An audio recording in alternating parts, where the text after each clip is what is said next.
wabarakatuh. Waalaikumsalam warahmatullahi wabarakatuh.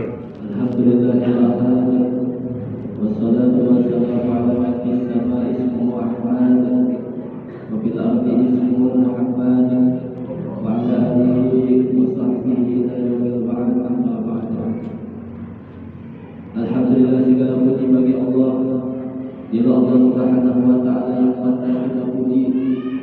Dialah Allah Subhanahu wa taala yang telah memberikan nikmat sehat kepada kita, sehingga dengan nikmat sehat yang telah Allah berikan kepada kita dapat betul-betul nikmat-nikmat Allah yang baik.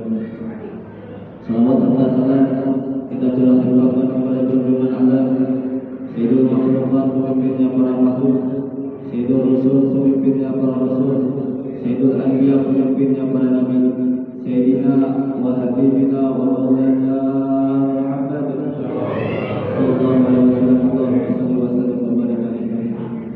Yang saya hormati dan saya muliakan para penguasa dan guru saya, yang saya hormati dan saya muliakan para jamaah, bapak, ibu, para pemudik umat baginda Sayyidina Muhammad sallallahu alaihi wasallam. Allahumma shalli wa sallim wa barik alaihi.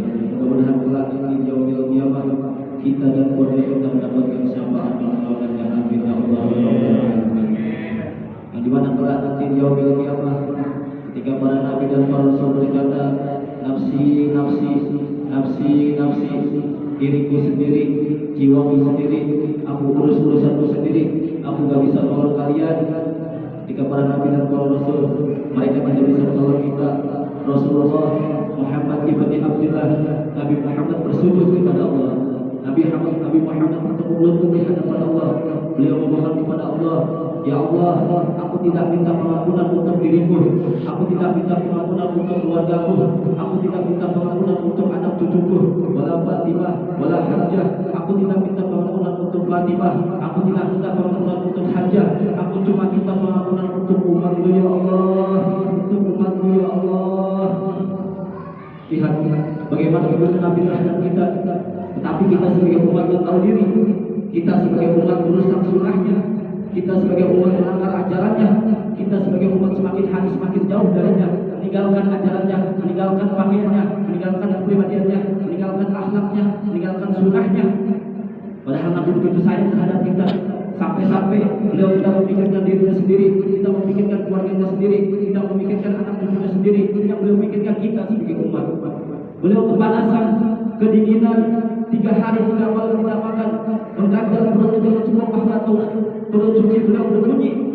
Kelaparan bukan untuk dirinya, kelaparan bukan untuk anak cucunya, kelaparan demi kita sebagai umat. Beliau seorang manusia yang pernah wajahnya dilemari kotoran demi kita sebagai umat. Beliau seorang manusia yang pernah pipinya ditembus ke sebelah demi kita sebagai umat. Lupakan kalian dengan air mata beliau yang setiap malam menangis demi kita sebagai umat.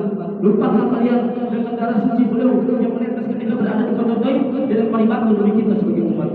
Rasulullah ketika pergi ke kota Taif, dahi beliau dilempari batu, darah beliau mengalir. Ketika darah itu jatuh, beliau tampung darahnya. Beliau tampung darahnya sampai katanya Rasul, kenapa kau tampung darahmu ya Rasul? Rasul menjawab, ya aku tampung darahku. Andaikan darahmu menetes di atas tanah kota Taif, maka seluruh penduduk kota Taif akan digelapkan oleh bumi. Sedangkan mereka adalah umatku. Luar biasa kisah Nabi terhadap kita. Apa yang sudah kita lakukan untuk Nabi? Apa yang sudah kita korbankan untuk Nabi? Nabi mengorbankan jiwanya, nyawanya, darahnya demi kita. Nabi Muhammad berjuang siang malam demi kita. Pedangnya bersimbah darah demi kehormatan kita. Nabi Muhammad berjuang sedemikian rupa. Agar apa? Agar iman sampai, agar Islam sampai, agar Islam sampai, agar takwa sampai, agar syariat sampai, agar sholat sampai, agar masjid sampai. Tetapi setelah itu semua sampai, malah kalian datangi, malah kalian campakkan, kalian lebih mendepankan urusan-urusan dunia. Padahal jelas kata Nabi, dunia maklum, dunia ini tertutup, dunia ini hina, dunia ini dilaknat, wa ma biha, dan apa yang ada di dalamnya.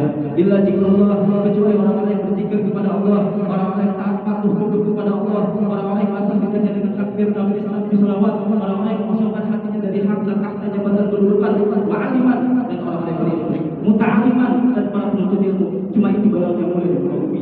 Selain daripada itu, siapapun dia, apapun dia, setinggi apapun jabatannya, semulia apapun garis keturunannya, kalau kita termasuk dari 3 golongan tersebut, orang yang taat kepada Allah, taat patuh tunduk, orang yang berilmu dan para penuntut ilmu, maka dia termasuk dunia akan dilaknat oleh Allah Subhanahu wa taala. Namun bila terjadi demikian, wassalamualaikum warahmatullahi wabarakatuh.